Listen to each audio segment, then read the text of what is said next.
¿Te gustaría tener toda la información necesaria para iniciar un proyecto, ponerlo en marcha, sacarlo adelante, conseguir dinero, conseguir las personas ideales para trabajar en tu proyecto, crear productos o servicios que destaquen sobre cualquier otro del mercado? Si es así, estás en el lugar adecuado, porque eso, que es todo un arte, es lo que vamos a ver hoy. El arte de empezar. Empezamos.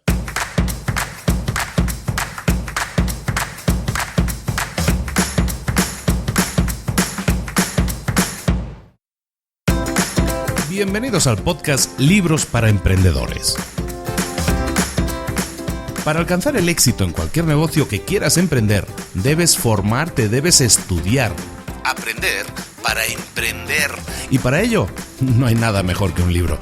En el podcast Libros para Emprendedores te ayudamos de 3 maneras. Primero, seleccionando los mejores libros del mercado para ayudarte a emprender, a mejorar en tu emprendimiento. Segundo, te ofrecemos gratis un resumen de los puntos más valiosos explicados en cada libro. Y tercero, te damos finalmente pasos a seguir para poner en práctica todas esas lecciones aprendidas y así poder acortar tu camino hacia el éxito.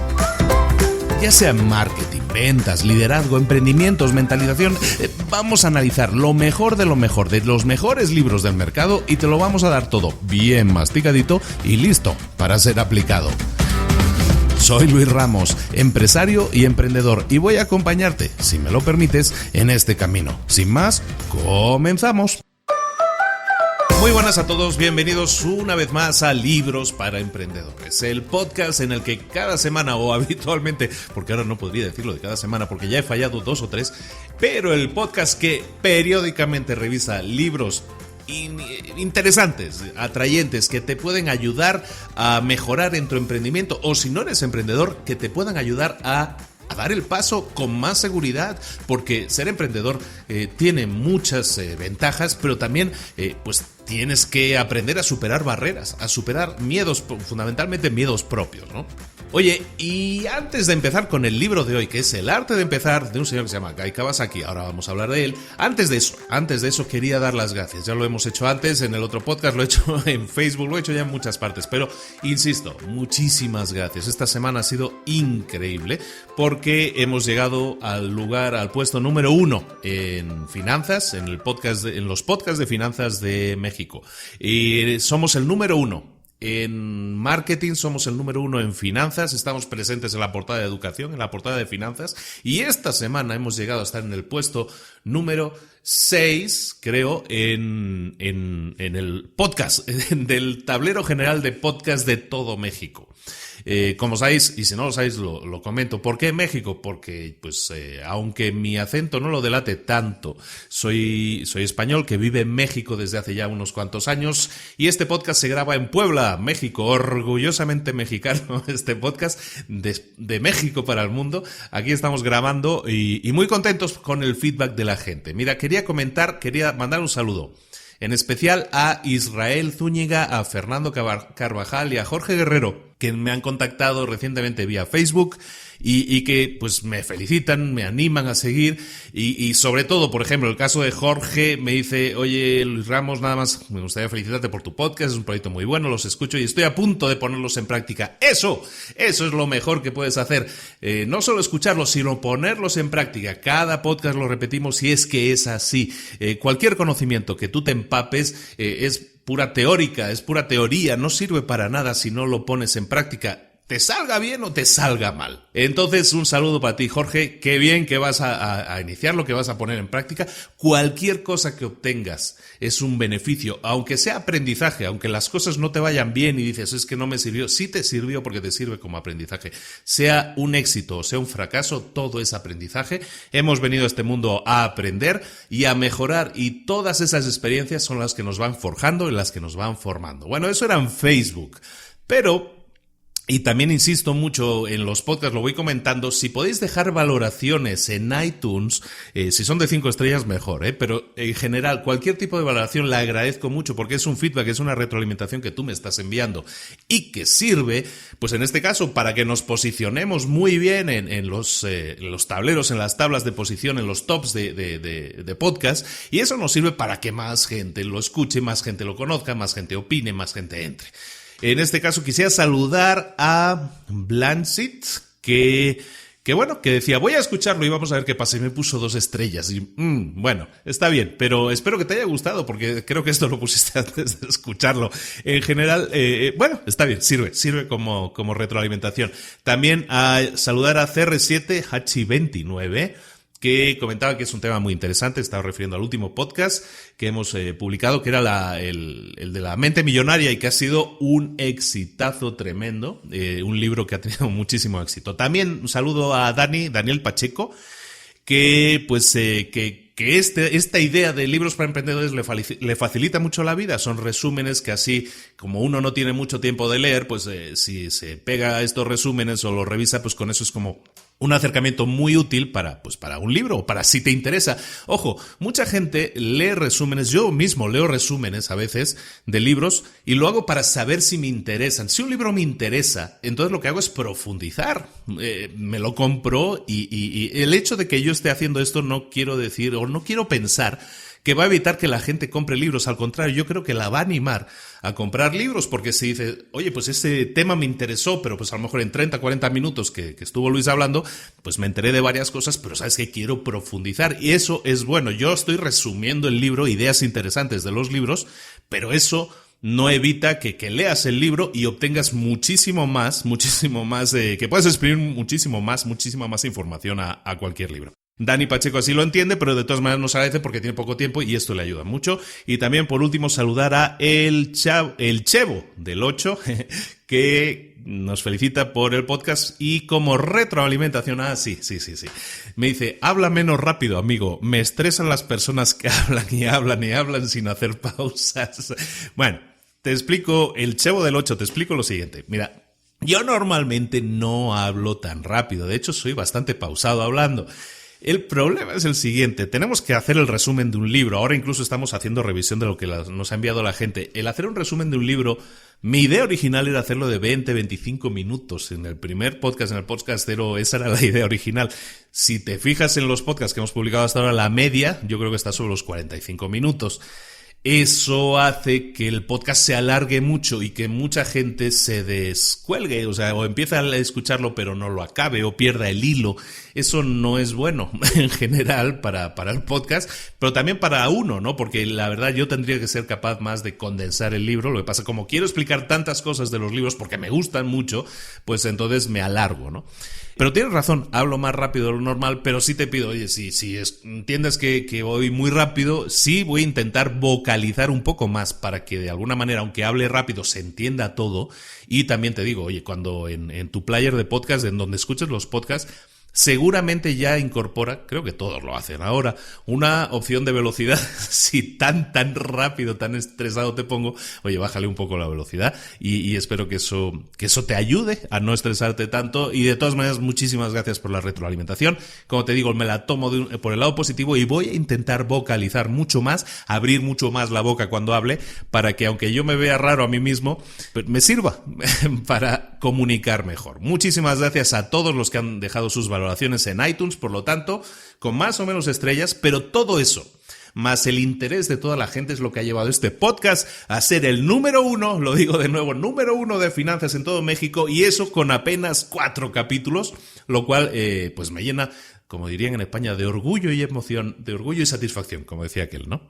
El tema de hoy es El arte de empezar. Es un libro de un señor que se llama Guy Kawasaki. Guy Kawasaki, un señor nacido en Hawái, pero como su nombre indica, y también si lo ves físicamente también se ve claro, tiene una ascendencia japonesa.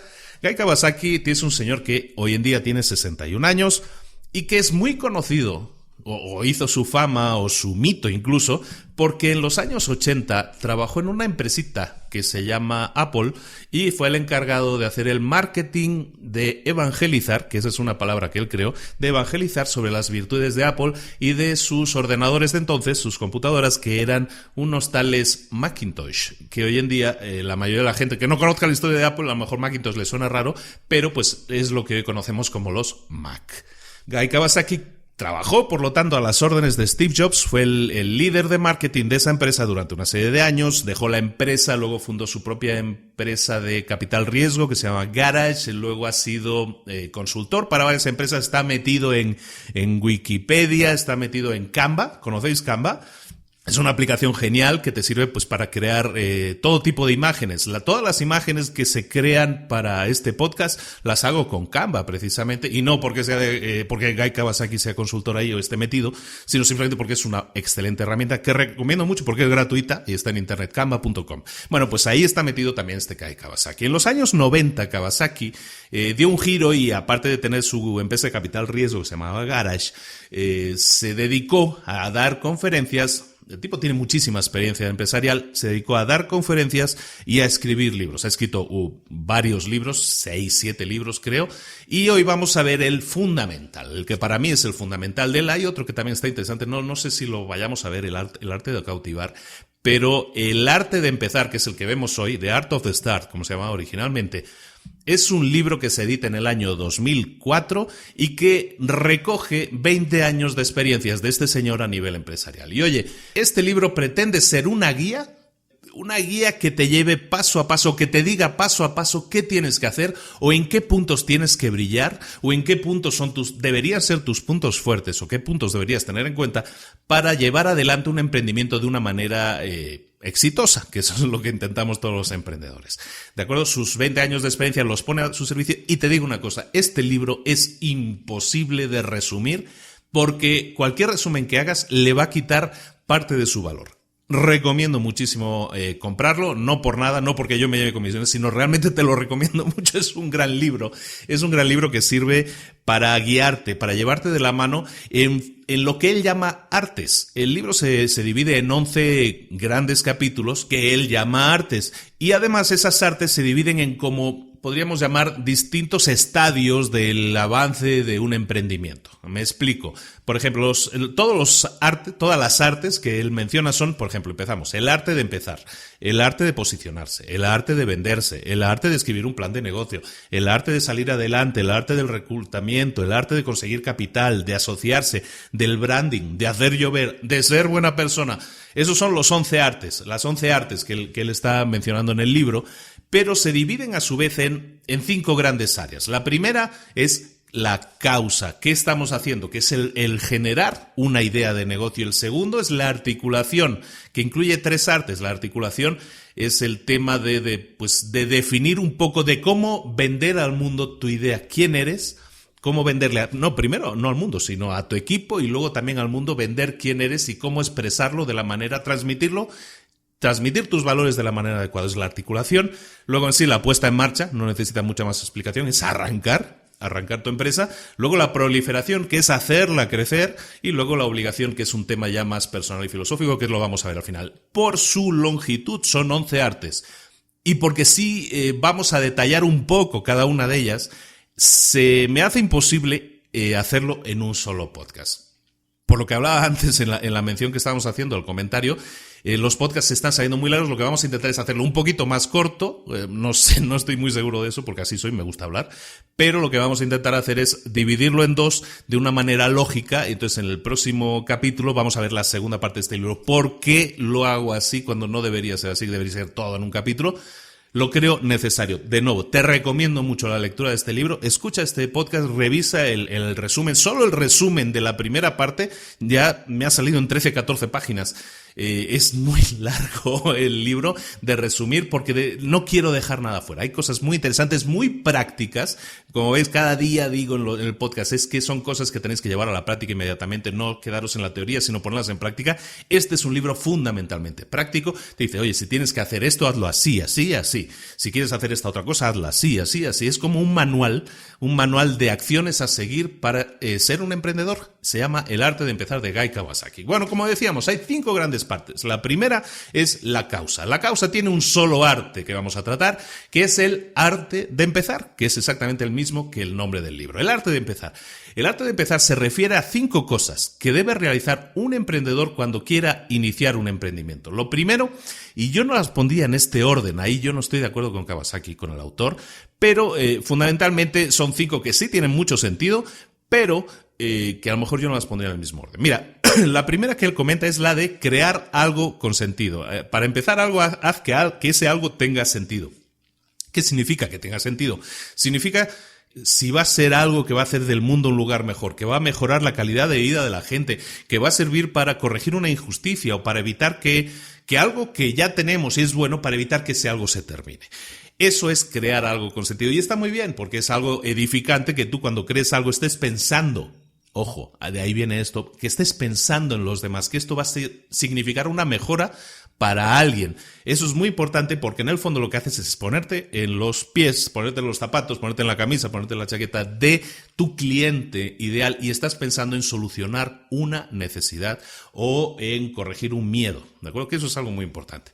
Lo segundo que él comenta del arte de empezar es lo de crear un mantra. Esta es la que yo a lo mejor la pondría un poco más adelante, pero bueno, él dice crear un mantra. Un mantra es un eslogan que uno utiliza internamente con su equipo, que todo ese equipo debe conocer y que no es exactamente, si habéis visto, en muchísimas empresas tienen lo que se llama la misión, la visión, los valores. Bueno, esto es parecido a la misión, pero la misión a lo mejor pues tiene más que ver con mejorar los ingresos o que tiene que ver con atender las necesidades, bla, bla, bla. El mantra se refiere más bien a un eslogan publicitario, algo pegadizo que sirva para que nuestra empresa sea fácil de describir con una sola frase. Por ejemplo, Starbucks dice mejorando tus momentos. IBM decía think, ¿no? Que era pensar. O por ejemplo, los Green Bay Packers, que es un equipo de fútbol americano, pues su lema, su motto, su mantra es ganar lo es todo.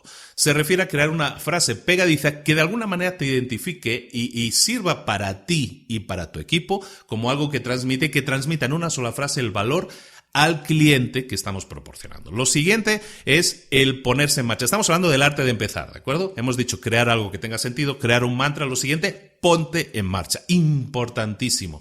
Y lo repetimos siempre y constantemente. Hay que ponerse en marcha, aunque sea un proceso que sea imperfecto. Aunque estés creando algo que no sea exactamente lo que tú tengas en mente, el gran servicio que vas a ofrecer al final, lo importante es arrancarse, aunque sea de una manera imperfecta. Pero hacerlo siempre teniendo en cuenta tres cosas, observando tres principios. Primero, idear con amplitud de miras y sin ponerse límites. Segundo, encontrar un equipo, un grupo de personas que sea afín a ti. Y tercero, dividir a tu público entre los que te adoran y los que te odian.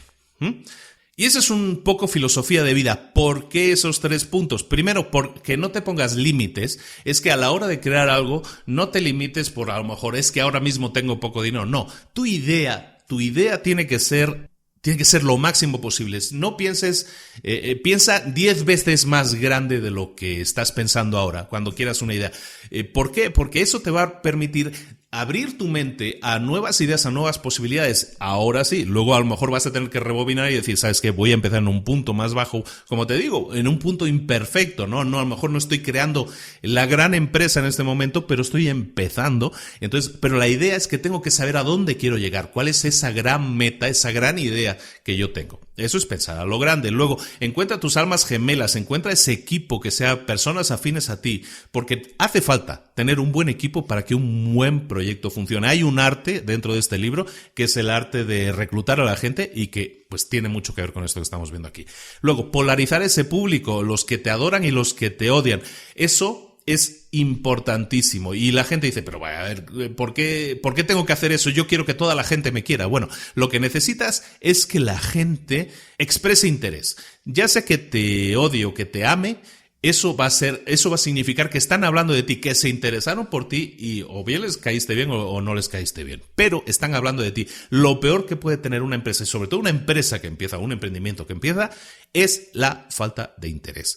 Seguimos, hemos dicho el arte de empezar, crear algo con sentido, crear un mantra, ponerse en marcha, ahora definir tu modelo de negocio. Y tu modelo de negocio no es algo muy complejo para lo que haya que haber estudiado un máster, sino básicamente definir tu modelo de negocio se refiere a ¿quién tiene el dinero que tú necesitas? Tus clientes. Ok, vamos a definir quién es tu cliente y cuáles son sus necesidades. Y tienes que ser lo más específico posible. Entonces, definir un modelo de negocio es definir quién va a ser tu cliente. ¿Por qué? Porque tiene el dinero y la necesidad. Porque al final tú lo que haces es venderle algo, ¿no? Entonces necesitas a alguien que tenga el dinero para comprarlo. Y lo segundo es cómo vas a conseguir que ese dinero que tiene tu cliente ideal llegue a tus bolsillos, ¿de acuerdo? Tienes que definir un mecanismo tanto de marketing como de ventas que genere ingresos a tu empresa y que vengan de esos clientes que están interesados o que tienen necesidad, a lo mejor no lo saben que están interesados, pero que tienen necesidad de tu producto. Importante, no te compliques, ¿de acuerdo? Si no puedes describir tu modelo de negocio en 10 palabras o menos, es que no tienes modelo de negocio. Importantísimo. Y luego, si no sabes cómo empezar, inspírate, digámoslo así, inspírate en alguien. En el libro dicen copia a alguien, ¿no? Bueno, copia a alguien, inspírate a alguien, modela el éxito de otras personas. ¿Cómo han hecho? ¿En qué se han enfocado? ¿En qué clientes? ¿Cómo han enfocado su marketing o sus ventas? Inspírate en ellos, imítalos porque es un modelo de éxito y a lo mejor no vas a tener el mismo éxito. Es normal que no lo tengas porque estás imitando, pero intenta ser diferente, pero imita sus modelos, sus formas de actuar. Por último, de este arte, del arte de empezar, es establecer metas, supuestos y tareas. Importantísimo. ¿Qué es una meta? Pues una meta es algo que va a marcar el progreso de la empresa y son metas, lo hablamos en el capítulo de una pastilla roja, de una píldora roja esta semana, de cómo conseguir tus metas y es definir fases intermedias. Esto es lo que tenemos que hacer al establecer metas. Establecer metas puede ser, vamos a desarrollar el concepto idea, vamos a hacer un modelo, un prototipo. La siguiente meta a lo mejor va a ser conseguir el capital necesario para iniciarlo. A lo mejor el siguiente va a ser hacer una versión de prueba o hacer una preventa de 5 o de tener 5 personas que van a ser beta testers a lo mejor. Todo eso son pequeñas metas que te van a ir llevando, a tu meta general, que es tener una empresa funcionando y que genere ingresos, genere beneficios. El segundo tema, decíamos, establecer metas, supuestos y tareas. Eso eran metas. Los supuestos. Los supuestos son una lista de factores que se deben revisar periódicamente para corregirlos si fuera necesario. Esto es, por ejemplo, si tú tienes vendedores y tú supones que un vendedor va a hacer 100 llamadas al día y de esas 100 llamadas va a conseguir un 20% de éxito, o un 5% de éxito, mejor dicho. Bueno, pues a lo mejor tienes que corregir eso porque la experiencia del primer mes te dice, no, pues sabes que los vendedores no pasan de 50 llamadas y el porcentaje de éxito está siendo de un 3%. Eso era un supuesto del que tú partías y que has tenido que corregir con la experiencia. Es importante que periódicamente, a lo mejor mensualmente sería lo interesante, nos sentemos y revisemos esos supuestos porque de esos supuestos viene probablemente toda la progresión de ingresos o de crecimiento de la empresa. Si tú esperabas que en un año ibas a hacer 360.000 llamadas y resulta que has hecho 180, pues seguramente eso va a impedir que llegues a los números que tú habías supuesto, ¿de acuerdo? Entonces tienes que corregir esos supuestos para que lo que viene sea previsto de una manera adecuada y puedas actuar o tomar decisiones en consecuencia. Y por último, decíamos, establece metas, supuestos y tareas. Metas, supuestos, los hemos visto. ¿Qué son tareas? Ahora sí, aquí es donde vas a definir toda tarea necesaria para desarrollar, para fabricar, para vender, para transportar, para dar la asistencia técnica, para dar el servicio técnico o cualquier cosa que se tenga que hacer dentro de tu empresa para poner en el mercado tu producto o servicio. Esto es importantísimo y lo vamos a ver en más de un libro de los que vienen, que es describir paso 1, paso 2, paso 3, paso 4 para, por ejemplo, para si tú vendes páginas web, ¿cuáles son los pasos que tienes que seguir cuando ya has conseguido el contrato? Pues para hacer la página web, pues voy a tener que comprar un servidor, comprar un dominio, hacer no sé qué, instalar no sé cuánto, instalar el plugin, instalar no sé cuánto, hablar con el diseñador, Toda una serie de tareas. Todo eso tiene que estar descrito y escrito. Importantísimo. ¿Por qué? Porque eso te va a permitir crecer. Este es el secreto del crecimiento. El crear, muchos libros lo llaman sistemas, crear sistemas que automaticen toda una serie de tareas más complejas. Por ejemplo, crear una página web. Pues a lo mejor crear una página web es una lista de, me lo invento, de 85 tareas diferentes, que a lo mejor las hace incluso personas diferentes. Bueno, si tú eres capaz de crear un paquete de tareas que genera, sin lugar a dudas, genera una página web y son 85 tareas, ponlas por escrito y Haz a alguien responsable de eso. A lo mejor al principio eres tú, porque estás arrancando tú solo tu empresa. Puede ser mucha gente. Hemos empezado así. Pero si lo pones por escrito y lo vas corrigiendo, como decíamos también, a lo mejor tu supuesto es que son 85 tareas, luego en la realidad resulta que son 95 tareas. Oye, pues corrígelo, pero cuando a lo mejor tengas la oportunidad de crecer, tú vas a poder contratar a alguien. Le vas a decir, bueno, yo necesito que tú hagas estas 85 o 95 tareas y las hagas en este tiempo, porque eso es lo que yo tengo ya pautado que va a ser lo que tú necesitas. Es importantísimo, es fundamental, no hay palabras para expresar lo importante que es que definas esos sistemas por escrito para que de esta manera puedas delegar y al delegar seas más dueño de tu tiempo y puedas dedicar tu tiempo a lo que de verdad importa, que es hacer crecer tu empresa. Me estoy deteniendo mucho, pero el primer capítulo, pero creo que es muy importante para que te quede en la cabeza. Es válido tener miedo. No tener miedo significa que algo falla. Nunca puedes estar seguro de algo. Un emprendedor nunca va a estar seguro de algo. Cuanto más hables de tu proyecto con los demás, a veces nos da vergüenza hablar de un proyecto que vamos a iniciar porque pensamos que si sale mal se van a burlar de nosotros. No. Habla lo más posible del proyecto que estás por iniciar o de esa idea que tienes. Habla con la mayor cantidad de gente. ¿Por qué? Porque ellos te van a dar ideas, te van a dar retroalimentación. Estás hablando a lo mejor incluso con posibles futuros clientes. Cuanto más hables de tu proyecto, más ideas vas a tener. Y si mucha gente te dice, ¿sabes qué? No lo veo nada claro. Si mucha gente te dice que lo dejes y tú insistes, dices, no, es una buena idea, párate un momento, quédate quieto un segundo y empieza a pensar por qué 8 personas te han dicho que no es una buena idea. Analízalo, porque a lo mejor es el mercado el que te está enviando un mensaje de, oye, lo que estás planeando, lo que estás planificando, a lo mejor, como está, por lo menos no debería ser. A lo mejor hay que hacer una corrección y también se vale hacer correcciones. Y luego, importantísimo, quiero que sepas esto, equivocarse no es malo. Equivocarse no es malo, siempre y cuando te sirva como experiencia y siempre y cuando lo vuelvas a intentar de nuevo.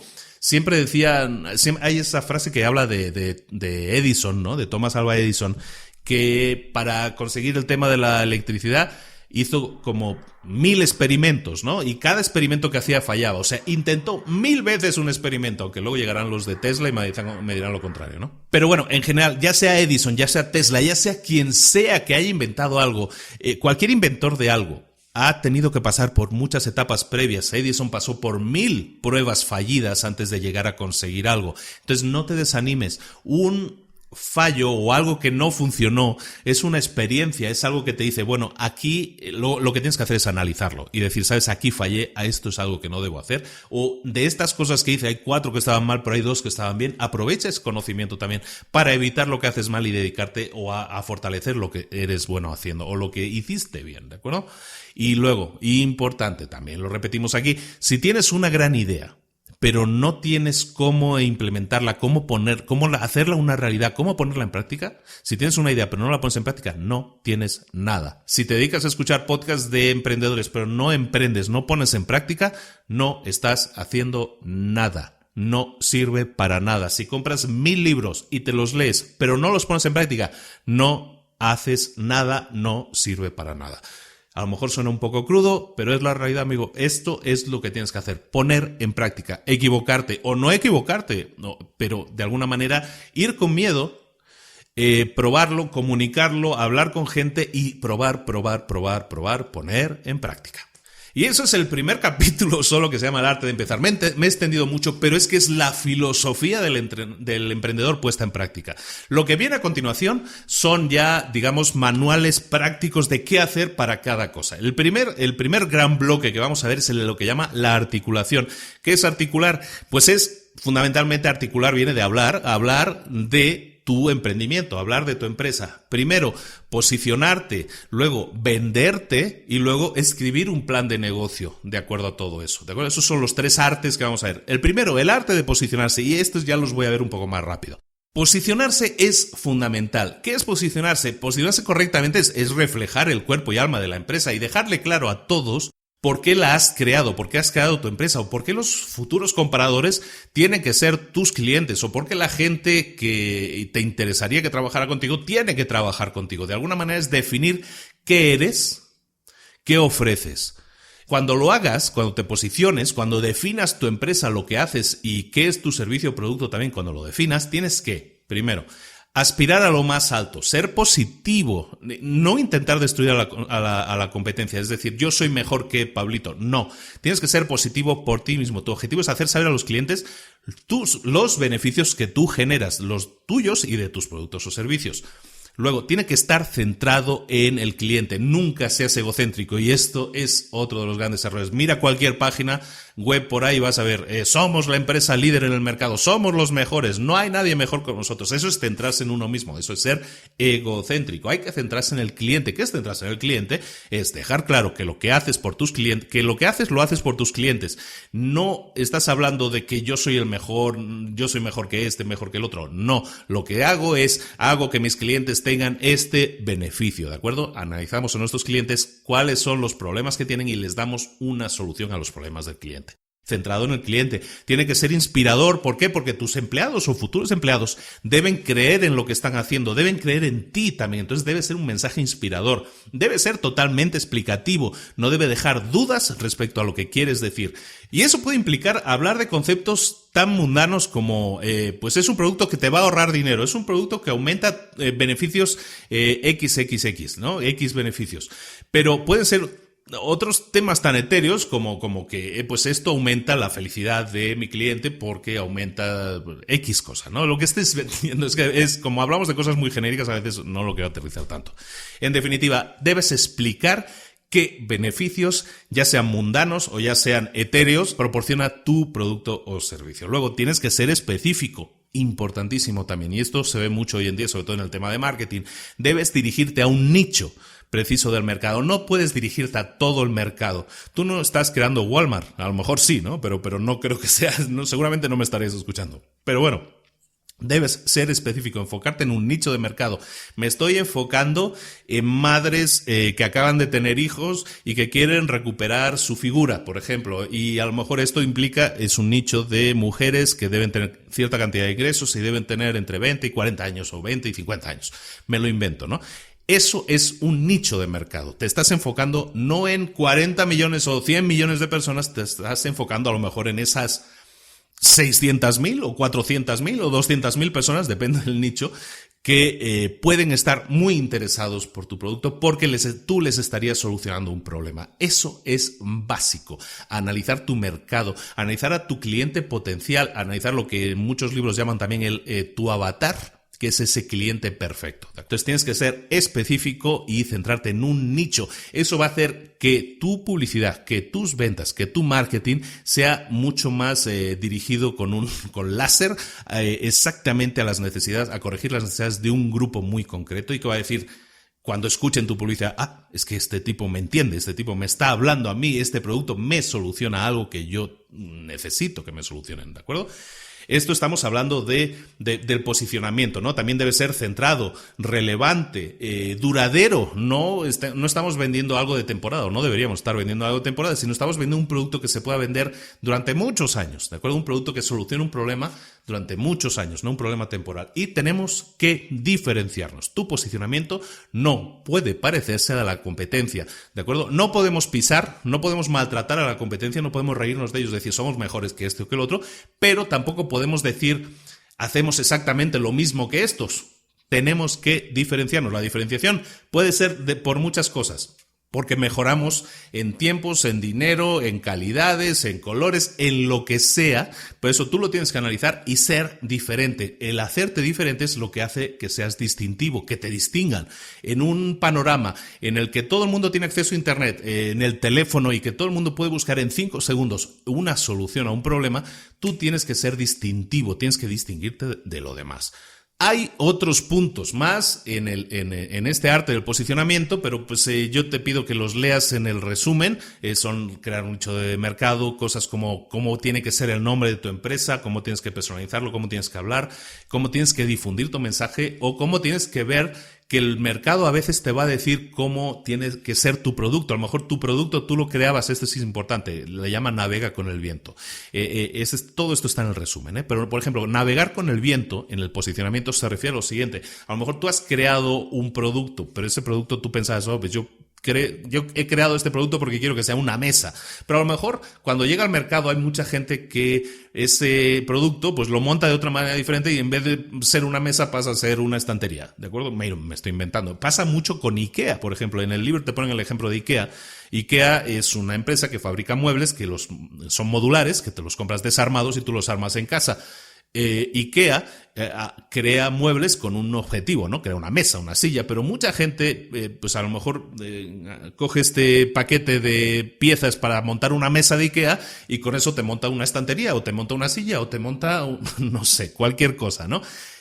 Hay muchísimas páginas web dedicadas a eso. Bueno, pues tú como IKEA, tú como emprendedor tienes que navegar con el viento, dejarte llevar por lo que tus usuarios te piden y crear más piezas, en el caso de IKEA a lo mejor más módulos que puedan ser multiusos, que puedan ser genéricos y que te sirvan para que esos fans, porque son fans de IKEA, porque están esperando que salga el nuevo catálogo para ver qué pueden montar nuevo, pues están esperando que tú llegues con módulos que puedan servir para muchas cosas o que les den ideas.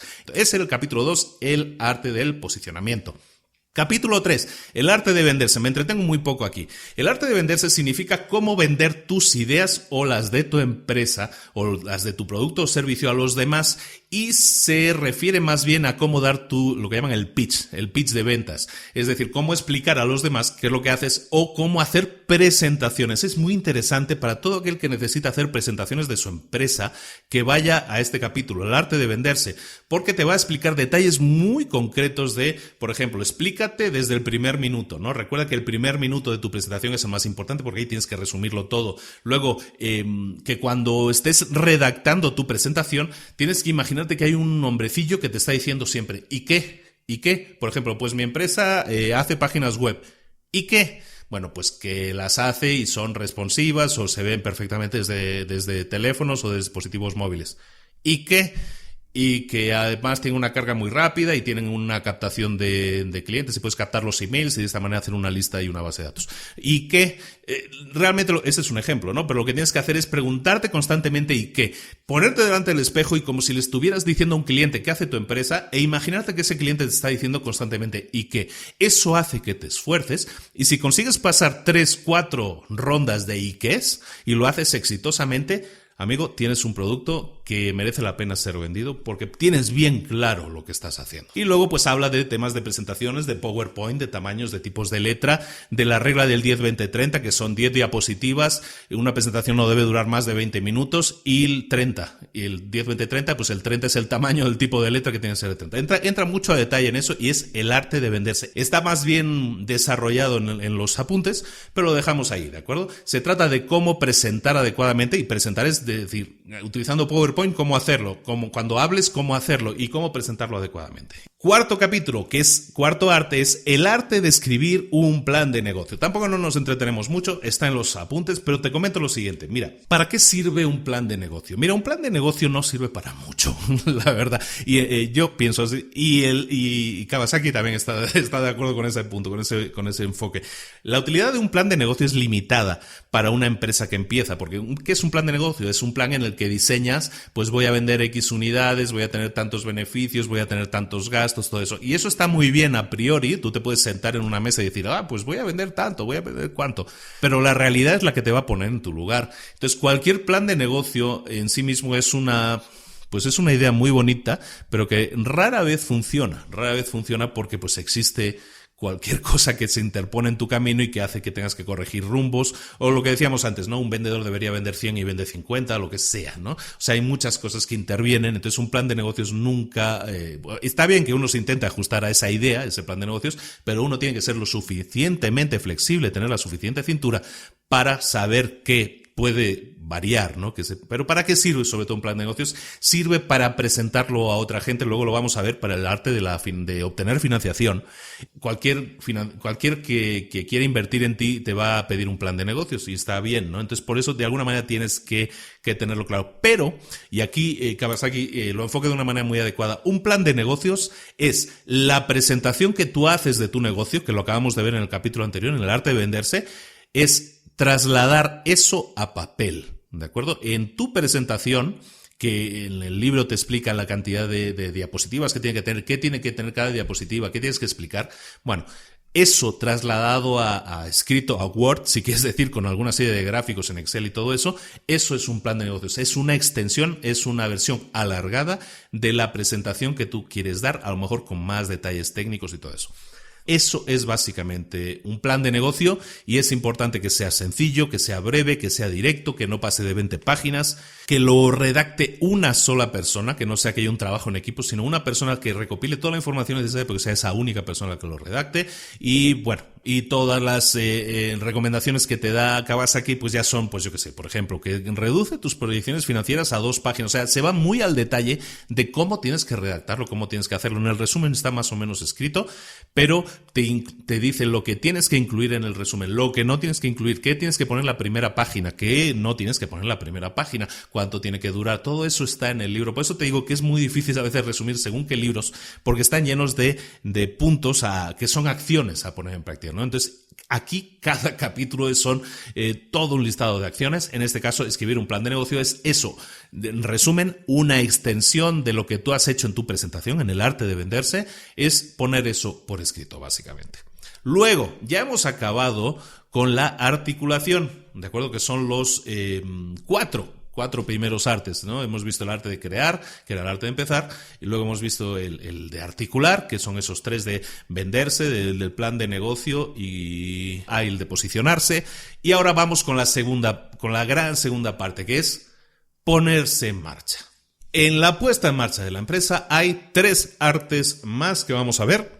El primero es el arte del... aquí hay, según las traducciones que encuentres, este libro lo tengo en español. Muchos de los libros que leo, importante, los leo en inglés, entonces muchas veces se me hace complicado alinearme con las traducciones que vas a encontrar luego en la tienda, ¿no? Pero bueno, en el libro en original en inglés le llaman el bootstrapping, y en la versión en español que yo tengo, que me regalaron en el 2007...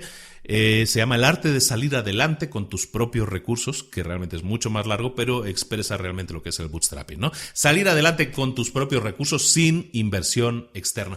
Esto es un arte, pero con mayúsculas, ¿de acuerdo? En este arte se explica cómo sobrevivir a los duros primeros días de vida de cualquier proyecto, cuando solo cuentas con tus propios recursos. Si lo planeas bien, solo será una etapa. Por el momento, piensa en grande, pero actúa empezando en pequeño o empezando por lo pequeño. Esa es la idea principal de este capítulo y es importante tenerla en cuenta. Puedes tener, como hablábamos al principio en la definición de tu idea de empresa, puedes tener una idea genial, una idea grande, gigante, pero tienes que empezar por lo pequeño. Eso también lo vamos a ver en un próximo libro, el método Lean también, pero lo que vamos a buscar ahora es salir adelante, no hundirnos o no quedarnos sin dinero, porque estamos con nuestros propios recursos, con nuestro propio dinero iniciando un negocio, iniciando una idea y queremos ver si realmente funciona. ¿Qué vamos a buscar en esta fase? Vamos a buscar flujo de caja, no rentabilidad. ¿Eso qué es? Vamos a buscar poder pagar nuestras facturas. Básicamente, si tenemos a un diseñador y estamos nosotros y tenemos que cobrar X cantidad al mes, vamos a intentar cubrir esos gastos lo primero de todo. Tenemos que comprar ordenadores, 2 ordenadores, lo que sea que tengamos que hacer, o pagar la luz, tenemos que pagar las facturas. Lo que vamos a intentar en esos primeros meses o primeras semanas incluso es buscar flujo de caja. Flujo de caja es tener dinero en la caja. No rentabilidad, es decir, no voy a buscar ahora ganar un 30%, las proyecciones que yo pueda tener, ganar un 25%, un 30%. Ahora no, si tengo que hacer descuentos los hago. Lo que interesa ahora mismo es empezar a conseguir clientes, poner a prueba nuestro producto y con eso además conseguir no quedarnos en la ruina, no perder dinero. ¿De acuerdo? Buscar flujo de caja, no rentabilidad. Después, muy importante, hay varios puntos, pero uno importantísimo es lánzate al mercado y luego haz las pruebas. Es importante, lo hemos visto en el primer capítulo también, el arte de empezar. Se trata de arrancar lo antes posible, de poner tu producto en el mercado lo antes posible y hacer las correcciones de rumbo necesarias según el feedback de la gente. Mira, te comento una cosa y ahora sí me voy a alargar un poquito más. Hace un mes que yo no publicaba nada en este podcast y que yo no he publicado nuevos capítulos. Te voy a decir por qué. A principios de febrero yo tuve una idea. Estaba hablando con mi mujer y tuvimos una idea de, oye, pues tú sabes de esto, ¿por qué no pruebas? Y digo, pues sabes que tienes razón, voy a hacerlo. Cuando grabé el último podcast, que era el de la mente millonaria, pues dije, ¿sabes qué? Pongo en pausa el podcast y voy a concentrarme en arrancar esta idea de negocio. Y eso es lo que he estado haciendo durante el mes de febrero. No llega a 3 semanas, yo he pasado de tener una idea a tener ya la página web donde ofrezco los servicios, a tener claro el servicio, a tener escritas las propuestas, son como 17 páginas la propuesta que le hago a los clientes, y cerrar los 3 primeros clientes. Todo eso en 3-4 semanas. Lo que he hecho es poner en el mercado mi producto cuando está inacabado, porque lo que yo estoy ofreciendo en ese producto son 4 cosas, 4 productos diferentes, 4 servicios, mejor dicho, diferentes. Pero de momento, incluso en la página web está inacabada. En la página web solo tengo uno de esos 4 productos. Pero ¿sabes qué? Dije, no, ya me pongo en el mercado y vamos a ver si funciona. Y si funciona, pues bueno, ya tendré tiempo luego de hacer las otras páginas. Pero voy a ponerme delante de los clientes, delante del mercado y voy a ofertar mi producto. Si funciona, perfecto, ya empiezo a cubrir mis gastos. Si no funciona, bueno, pues lo dejamos. O vamos a volver a la mesa de diseño y a ver en qué está fallando y vamos a ver si podemos corregir el rumbo. O ¿sabes qué? Lo dejamos por imposible y nos dedicamos a otra cosa. Eso es lo que está hablando aquí en la puesta en marcha, fundamentalmente de eso, de lanzarte al mercado y luego hacer las pruebas, las correcciones. Es importantísimo. Luego, habla de otros muchos puntos. Olvídate de equipos acreditados. A lo mejor no tienes que conseguir en esta fase en que una empresa arranca. No es bueno contratar a gente que sea súper experimentada. Es mejor contratar a gente más joven, que incluso no cobra tanto, pero que le pone muchas ganas y mucha ilusión y puede creer mucho más en el proyecto y no está tan orientada en cuántos son mis ingresos o mis beneficios a largo plazo. Y luego pues habla de centrarte en la función, no en la forma, elige tus batallas. Hay varios puntos interesantes, pero los 2 fundamentales, todo eso está en el resumen, ¿de acuerdo? Pero los 2 puntos fundamentales que yo quería reflejar aquí es que busques flujo de caja, es el primero que hemos dicho, y segundo es que te lances al mercado y hagas las pruebas. Todo lo demás gira alrededor de eso, pero ponerte en marcha con tus propios recursos se basa fundamentalmente en eso. Arrancar lo antes posible y cubrir gastos cuanto antes. Eso es lo más importante. Como siempre, para más información, vete directamente al resumen. Es gratis y está en la página librosparaemprendedores.net. Últimos 2 puntos que vamos a ver ahora. Y ya vamos a dejar hasta aquí la primera parte del libro, el primer resumen, pues ya nos estamos alargando de nuevo, estamos en los 50 minutos. El arte del reclutamiento. Me estaban preguntando antes en Facebook, vamos a revisar, por favor, revisa, a ver si puedes revisar libros que sirvan cómo captar, cómo entrevistar, cómo captar a gente. Aquí tienes un capítulo entero que está dedicado a eso, se llama El arte del reclutamiento y te dice cómo tienes qué perfiles son los adecuados que tú tienes que contratar y también ¿qué cosas no tienes que contratar? Esto es muy importante y para mí es el gran resumen del capítulo. O sea, puedes a lo mejor tener necesidad de contratar a alguien experimentado, pero tienes que pensar siempre si tienes trabajo para él. Recuerda que es una persona que va a estar trabajando unas 40 horas semanales, por lo poco, como hoy en día, siendo realistas, son más. Pero bueno, van a estar trabajando 40 horas semanales para ti. ¿Tienes trabajo para darle que cubra sus 40 horas? Si no lo tienes, a lo mejor tienes que pensar en subcontratar a gente que haga esos servicios. Eso lo vamos a ver en otro libro también. Este me lo apunto. Este no lo tenía pensado, pero lo vamos a ver también. Es el de la jornada de las 4 horas. Este está muy interesante. Lo que se trata es de que puedas subcontratar tareas a otras personas que a lo mejor no las contratas con un contrato que están 40 horas, están toda la semana trabajando para ti, sino que a lo mejor ni siquiera están en tu oficina, pero les envías una tarea y te la hacen y te devuelven el resultado.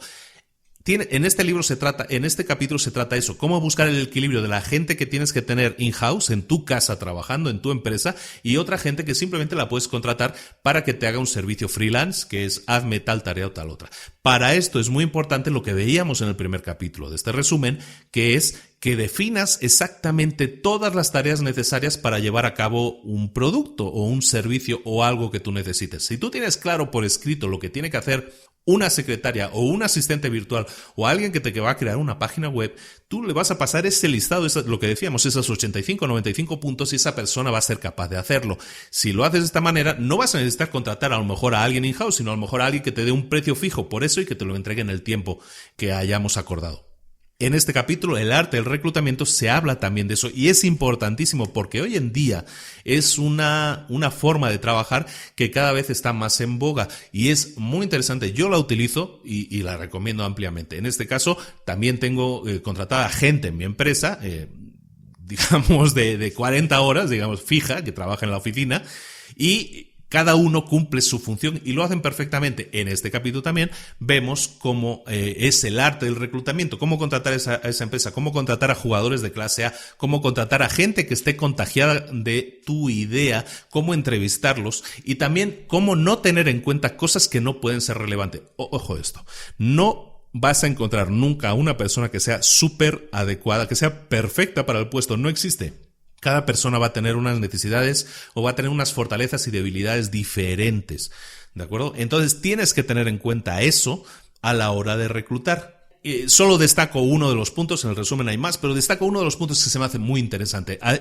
Aplica el test del centro comercial. Es muy sencillo. El test del centro comercial se basa en lo siguiente. Si tú estuvieras en un centro comercial y ves al candidato, a la persona que estás interesado en contratar, la ves antes de que él o ella te vea a ti, ¿qué harías? ¿Irías hacia él a saludarla?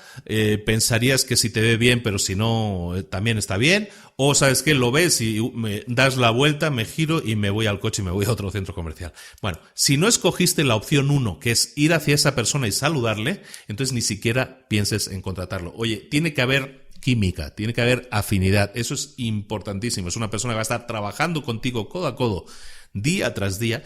Lo mínimo que tenemos que hacer es llevarnos bien. Y luego que esté contagiada del espíritu de la empresa, que tú la veas ilusionada con la empresa. En otro libro que yo creo que vamos a ver, que no está publicado en español, ese tengo que ver si lo hacemos. En otro libro os voy a explicar otra técnica precisa de cómo llevar a cabo una entrevista y de esa entrevista obtener al candidato ideal, entre comillas, o el que más se acerque a tu ideal. ¿De acuerdo? Eso lo vamos a ver en el libro que se llama... Es un libro de Chet Holmes que se llama The Ultimate Sales Machine, la máquina definitiva de ventas. Es uno de mis libros favoritos. Necesito que lo veamos también. No está en español y ese pues me voy a encargar de ser el primero que haga el resumen, traducirlo y llevártelo a tus oídos. Estábamos hablando entonces del arte del reclutamiento. Lo importante es ignorar lo que sea irrelevante, centrarte en las necesidades. A lo mejor si esa persona le va a otro equipo de fútbol, oye, eso es irrelevante. Céntrate en lo que realmente te interesa, en lo que tú estás buscando, que te caiga bien, lo que decíamos, el test del centro comercial. Y espera hablar de dinero, espera hablar de compensaciones. Habla primero de lo que importa, del trabajo, de si está contagiada, de ver, captar si esa persona está contagiada de tu empresa, si se ha tomado el interés o de informarse sobre ti y sobre lo que tú estás buscando. Pero acabamos ya en el día de hoy con la primera parte, con el 7º capítulo, que es el 7º arte, el arte de conseguir capital. Y en este arte, que puede que lo pongas en práctica o puede que no. Yo una vez lo he puesto, te iba a decir, nunca lo he puesto en práctica, una vez lo he puesto en práctica y fue el año pasado precisamente, pero el resto de mi vida emprendedora, yo soy de los que piensan que hay que ir con capital propio. En aquel momento necesitaba capital porque si no tenía que parar un proyecto y lo conseguí, pero el arte de conseguir capital te enfrenta a esa necesidad que puedas tener muchas veces de conseguir dinero. El arte de conseguir capital. El capítulo 7 habla de que primero tienes que construir un negocio para ello. Si quieres conseguir una inversión, demuestra que vas a construir un negocio. Aquí tiene que ver aquel plan de negocio que hablábamos en la primera parte del libro. Cuando estás articulando qué es tu empresa y cuando estás vendiendo, el arte de venderse, pues el arte de venderse, el arte del plan de negocio aplica o se pone en práctica totalmente en este conseguir capital, ¿no?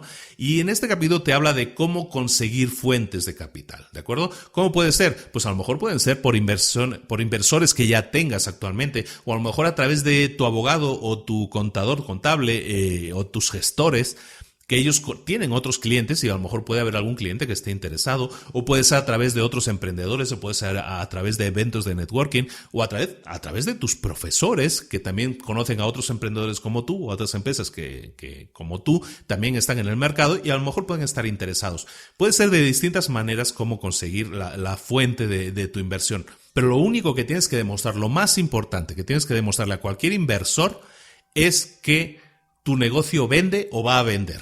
¿De acuerdo? ¿Cómo lo vas a demostrar? Con un resumen de las ventas que ya hayas realizado o con pruebas de tus prototipos sobre el terreno y los resultados que hayas obtenido. ¿De acuerdo? O a lo mejor con acuerdo, a lo mejor no has vendido nada, pero ya has cerrado un acuerdo de venta de X cantidad de unidades para los próximos 3 meses. Todo eso es lo que un inversor necesita para convencerse, para tranquilizarse de que su dinero está en el mejor lugar posible y va a generar beneficios. Un punto muy importante con los inversores es que tienes que perseguirlos. Esto es tan real y que lo leía y digo, no, es que es real, o sea, es la vida misma lo que está hablando. Se nota que ha estado en este. Bueno, Guy Kawasaki, de hecho, como decíamos, tenía una empresa que se llama Garage que se dedicaba a invertir en capital riesgo. Entonces, si hay alguien que sabe en qué invertir o ha visto N cantidad, cientos de presentaciones, de pitches, de ventas de cualquier empresa, es él. Y lo que te está diciendo él desde su punto de vista de alguien que tiene dinero y está invirtiendo en otras empresas, lo que te está diciendo es algo importantísimo. Tienes que perseguir a tus inversores, ¿de acuerdo? Intenta establecer contacto con ellos después de que hayas hecho la presentación. Responde a las preguntas que surgieron en la presentación. Envíales un correo. Oye, lo que me preguntaste esta es la respuesta. Aportar información suplementaria que les puedas enviar por correo, por una llamada o un WhatsApp ahora mismo. Lo puedes decir, oye, ¿sabes qué?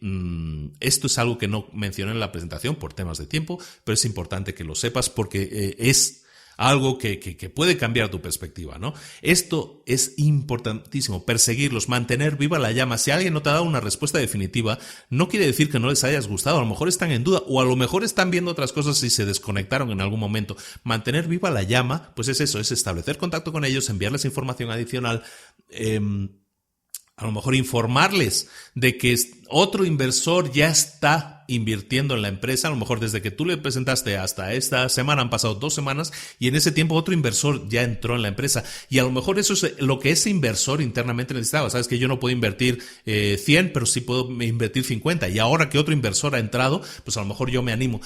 Perseguir a los inversores de una manera educada y de una manera constructiva, como te estoy comentando, aportando información adicional, enriqueciendo la conversación, es importantísimo y lleva a un porcentaje altísimo, mucho más alto de éxito que si simplemente vas, llegas, haces tu presentación y te sientas junto al teléfono a esperar que te llamen. Eso, amigo mío, no funciona. Y sin más, lo dejamos aquí. Estamos acabando entonces el arte número 7, que es el arte de conseguir capital. Y nos quedan cuatro artes más. Eso los vamos a ver en un programa adicional, en un segundo programa que vamos a dedicar a este arte de empezar. Como ves, es un libro que da para mucho y explican para mucho. Y lo que estoy haciendo es un resumen, pero muy a 10.000 metros de altura de lo que pone en el libro. Hay muchísimo que exprimirle a este libro. Nos quedan, por lo tanto, 2 puntos muy importantes. El primero, que es el que más te va a interesar, es la proliferación, el arte de cómo hacer crecer la empresa. Se supone que ya hemos arrancado, estamos en el punto de que ya hemos arrancado en la proliferación, lo que vamos a ver es cómo hacer crecer. Nos quedan 4 artes, esos 3 serían el arte de asociarse, el arte del branding o del posicionamiento de marca, el arte de hacer llover, que es de cómo incrementar tus ventas, y el último, en el capítulo de la obligación, es el arte de ser buena persona. Esos 4 son interesantísimos y son imprescindibles para que te lleves a buen puerto una empresa, porque una cosa es arrancar, pero la otra cosa es hacer de una empresa un éxito. Eso es lo que nos falta por hoy, lo que vamos a ver en la segunda parte de este libro, el arte de empezar. Y sin más me despido, Luis Ramos contigo, Libros para Emprendedores en librosparaemprendedores.net/004, ahí tienes el resumen que estoy mencionando constantemente, el resumen de este libro, el resumen de la primera parte de este libro, que llega hasta el arte 7, el arte de conseguir capital. Espero que te haya gustado mucho. De nuevo, te invito a que nos sigas en Facebook, que participes en Facebook, que me envíes tus mensajes, tus dudas, porque pues ahora ya tenemos un segundo podcast que está dentro de este mismo canal, en el que vamos a ir contestando preguntas de usuarios, de amigos que nos contacten, pero a lo mejor preguntando cualquier duda, decir cómo puedo hacer tal cosa, cómo enfocarías tú tal otra. Y yo desde mi modesta experiencia o del conocimiento que pueda tener, pues con gusto te intentaré responder. ¿De acuerdo? Eso lo podemos hacer a través de Facebook, a través de mensajes de Facebook. Nuestra página en Facebook se llama Emprende Libros. Buscas Libros para Emprendedores en Facebook, ahí nos encuentras. Y también pon valoraciones en iTunes, nos ayuda muchísimo. No es que me ayuden especialmente a mí, pero ayudan a otros a descubrir el podcast, y eso para mí es lo más importante, que cada vez seamos más. Ahora estamos hablando ya de prácticamente 700, 800 personas cada día están descargando el podcast. Son miles y miles de descargas las que llevamos ya, y eso pues es súper interesante, porque cuantos más seamos en esta tribu, más nos vamos a poder enriquecer todos. Y de alguna manera la duda de uno a lo mejor no es única de esa persona. Cualquier duda que tú tengas, aunque te parezca que dices es que nadie más tiene ese problema, seguramente ese problema sea más común de lo que tú te piensas. Si me contactas y me explicas tu duda, tu problema, y podemos solucionarlo, puedo comentarlo aquí y que la gente de alguna manera empiece a comentar, a practicar, a aportar, es algo fantástico y sería excelente que pudiéramos entre todos ayudarnos y que esto sea realmente una comunidad de emprendedores. Sin más, me despido. De nuevo, visita librosparaemprendedores.net, esa es la central donde todo ocurre, y desde ahí puedes ir a cualquiera de nuestras páginas, nuestras redes sociales. Te mando un abrazo, un saludo muy, muy fuerte. Nos vemos ahora sí la próxima semana, probablemente antes de lo previsto, viendo la segunda parte del arte de empezar. Sin más, un saludo, Luis Ramos. Hasta luego.